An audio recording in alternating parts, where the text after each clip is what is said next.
भैया इसमें खाने को पैसे देके कुछ मदद करो भैया।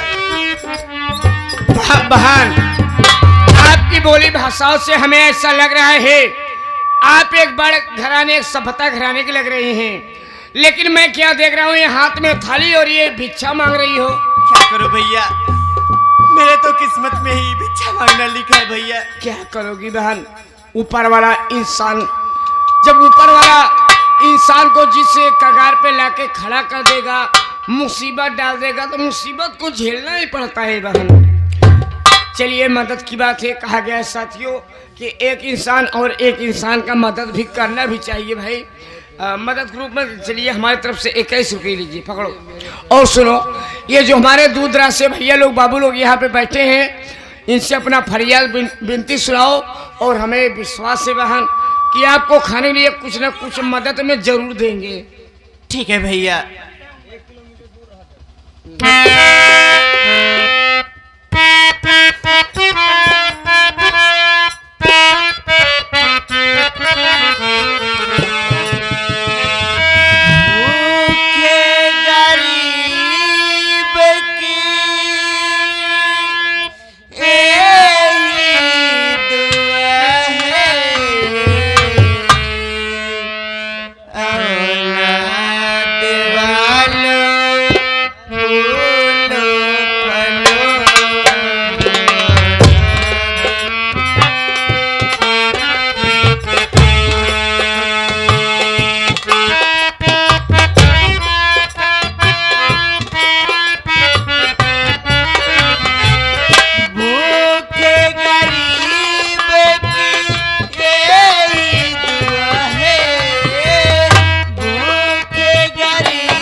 ये बहन जी की तरफ से आपकी दुख मुसीबत को देखते हुए मदद के रूप में रोटी खाने के लिए 11 रुपए का पुरस्कार है।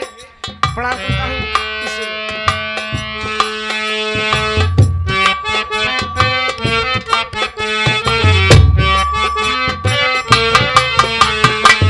पैसे दो पैसे से घटे ना कुछ, तुम हरा दौलत वालो।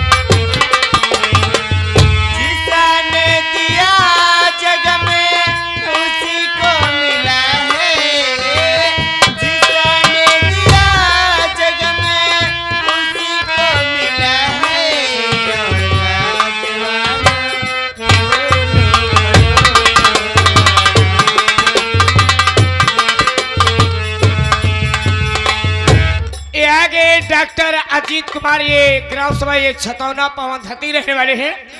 आपकी इस हालात को देखते हुए ये डॉक्टर साहब की तरफ से 11 रुपए का पुरस्कार है, और साथ ही साथ ये आगे ये हमारे घर मालिक भैया, ये हमारे संदीप भैया, ये हमारे संदीप भैया जी की तरफ से 11 रुपए का पुरस्कार है। भैया से नमस्ते करता हूँ। तेरा घर बच्चों से भरा रहे,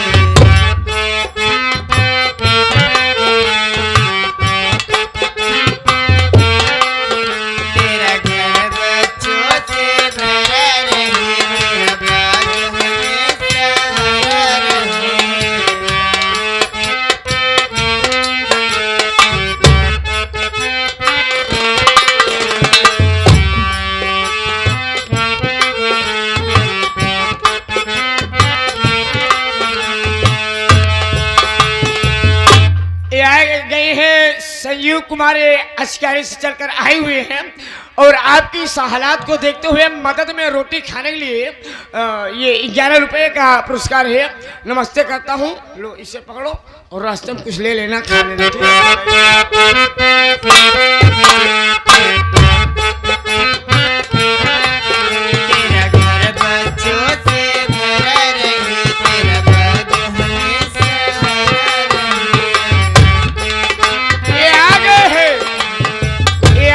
राजेश कुमार भैया, ये राजेश कुमार भैया ये बड़ा गांव सी गांव के निवासी हैं। ये भैया जी की तरफ से मदद में 11 रुपए का पुरस्कार है। नमस्ते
भैया बाबू ने बहुत मदद कर दी।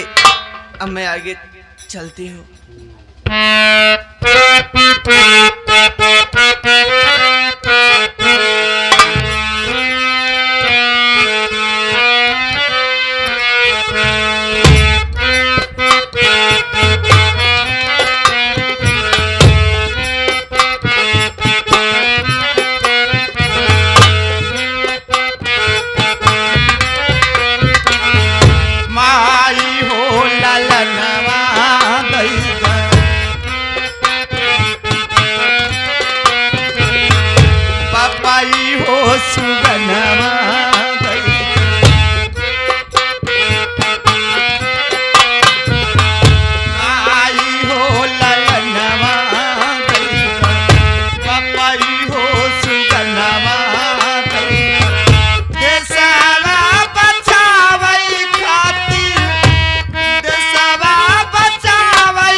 गौतम, ये हमारे काका जी, ये लाल मान गौतम ग्राम सभा ये लखनऊ ज्ञानपुर जिला भदोही धरती के रहने वाले हैं।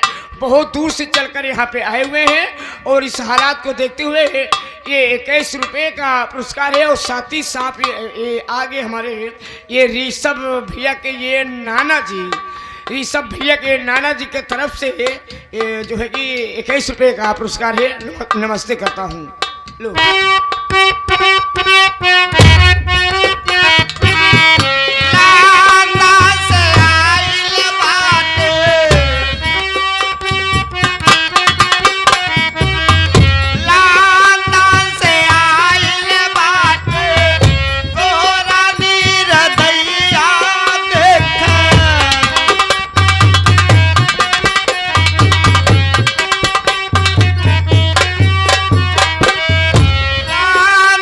से आए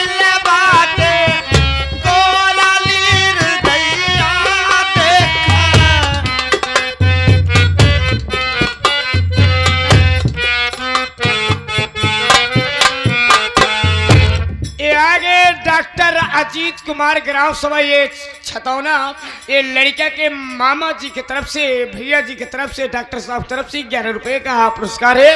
और साथ ही साथ ये हमारे बहुत प्रेम मित्र खास भैया जी, हमारे दोस्त है, ये भैया जी की तरफ से 21 रुपए का पुरस्कार ये मदद में इस दर्दनाक कहानी को देखते हुए आया हुआ है।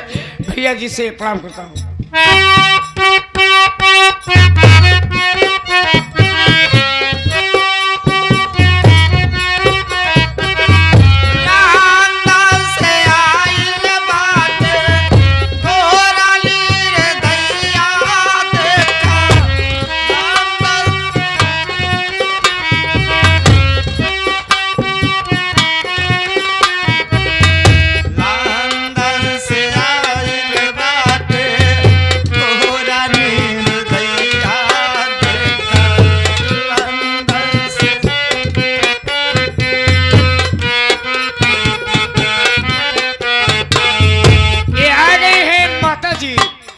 माता जी की तरफ से आपकी सलाद को देखते हुए ये मदद में ये रोटी खाने लिए 11 रुपए का पुरस्कार है। प्रणाम करता हूँ।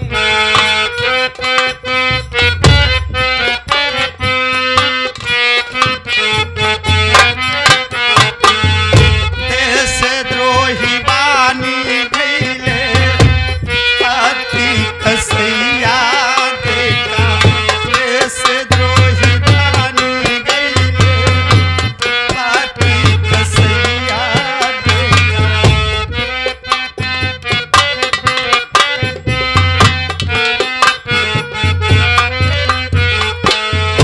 ये आ गई है प्रभात, ये प्रभात भैया के जो मुन्ना है जिसके उपलक्ष्य में ये प्रोग्राम हो रहा है, ये प्रभात छोटे मुन्ने के दादी जी की तरफ से, ये दादी जी की तरफ से इस 50 के नोट में 21 रुपए का पुरस्कार है। प्रणाम करता हूँ माता जी से।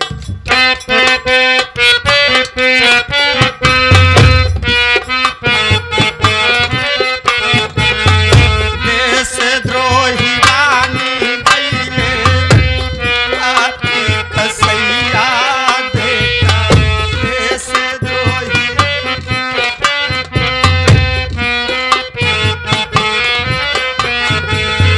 देशवा में जियई खातिर, देशवा में जियई खातिर हमके रुपैया दैदा, माई हो ललनवा दैदा, बम्बई हो सुगनवा दैदा, माई हो ललनवा दैदा, बम्बई हो सुगनवा दैदा। देशवा बचावई खातिर, देशवा बचावई खातिर बहिनी हो वीरनवा दैदा, माई हो देशवा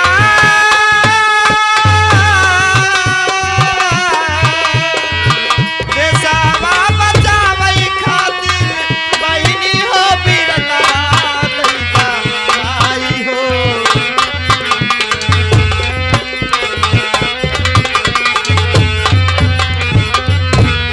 देशवा बचावे खातिर माई हो बिरनवा दैदा। क्या बात है।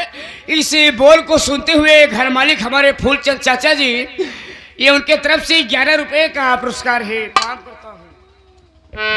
भाई इस भिखारन को पैसे देके कुछ मदद करो। अरे भिखारन भाई, आप मुझसे भीख मांग रही हैं। अरे भाई आपका चेहरा चला हुआ है, ये आपका चेहरा कैसे चला हुआ? अरे भिखारन बहन, मेरा चेहरा चलाने वाला कोई दूसरा नहीं है। कौन है भाई? मेरा अपना पति है बहन। मैं तुमसे कुछ और जानना चाहती हूँ। क्या जानना चाहती? यही कि तुम्हारा नाम क्या है, तुम कहाँ की रहने वाली हो और तुम्हारे घर में कौन कौन है भाई? अरे भिखारन भाई, आप जानना चाहती है तो सुनिए भिखारन भाई। भिखारन बहन, मैं कहीं दूर की नहीं रहने वाली हूँ, मैं इसी विष्णुपुर की रहने वाली हूँ और मेरा नाम रामकली है। ये आगे लाल मन गौतम, ये आगे लाल मन गौतम ग्राम ये लखनऊ, ग्राम ये लखनऊ, ये ज्ञानपुर जिला भदोही।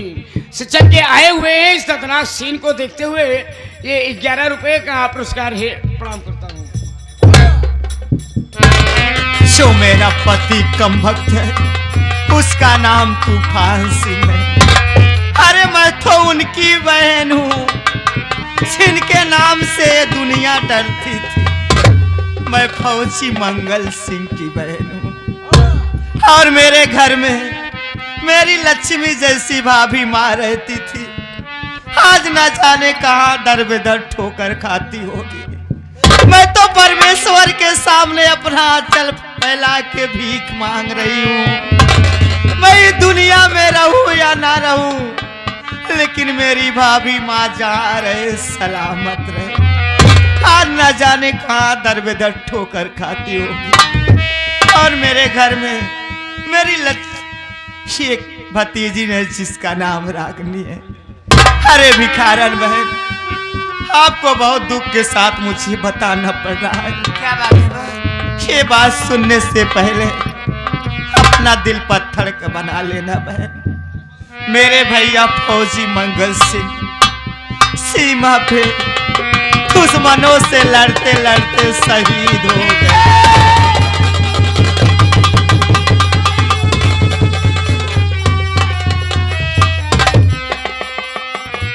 अरे भिखारन बहन, मेरे भैया का नाम सुनते ही आप क्यों रोने लगी? क्या आप मेरे भैया को जानती हैं? अरे तुम मुझे नहीं पहचान रही हो।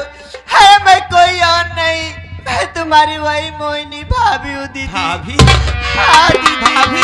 हाँ दीदी। भाभी!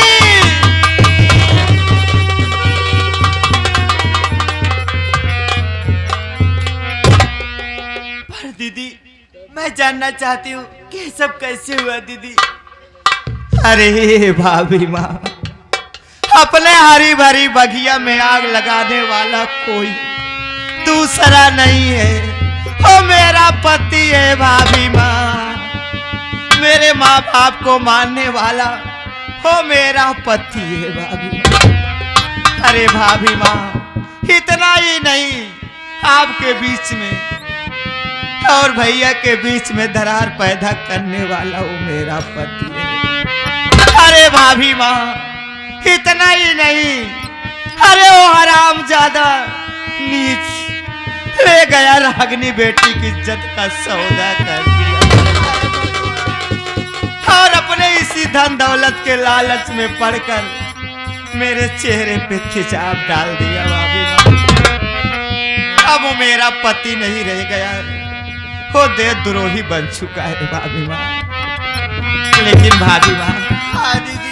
मैं आपसे मालूम करना चाहती हूँ, दिन में तो आप भीख मांग लेती है, लेकिन रात का बसेरा कहाँ डालती है? क्या बताओ दीदी, मैं इसी गांव के बगल में बगीचे में पेड़ के नीचे झोपड़ी बना के रहती हूँ दीदी। दिन में भीख मांगती हूँ, शाम को झोपड़ी में वापस आती हूँ। अब आप मिल गई हो, आपको कहीं भटकने की जरूरत नहीं दीदी, कहीं जाने की जरूरत नहीं है। आप मेरे साथ चलो, आप झोपड़ी में रहना, मैं जाऊंगी भीख मांग के लाऊंगी। चलो दीदी घर चलो भाभी माँ।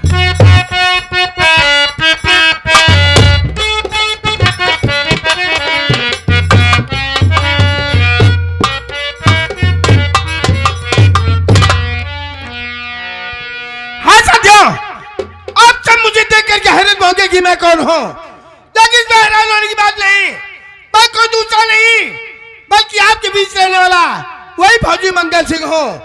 लड़ाई के दौरान मुझे गोलियां लगी, मैं पहाड़ी से लुढ़कते लुढ़कते नसीब जग रहा। या तो भगवान की कृपा और मल्लाहों की बदौलत मेरी जिंदगी बच गई। अब तक छुपते छुपाते मैं यहाँ तक तो आ गया, लेकिन अभी हिंदुस्तान का बॉर्डर लगभग 5 किलोमीटर है। अगर मैं 5 किलोमीटर पार कर जाता हूँ तो समझो हिंदुस्तान पहुंच गया। चलता हूँ अपनी मंजिल की तरफ।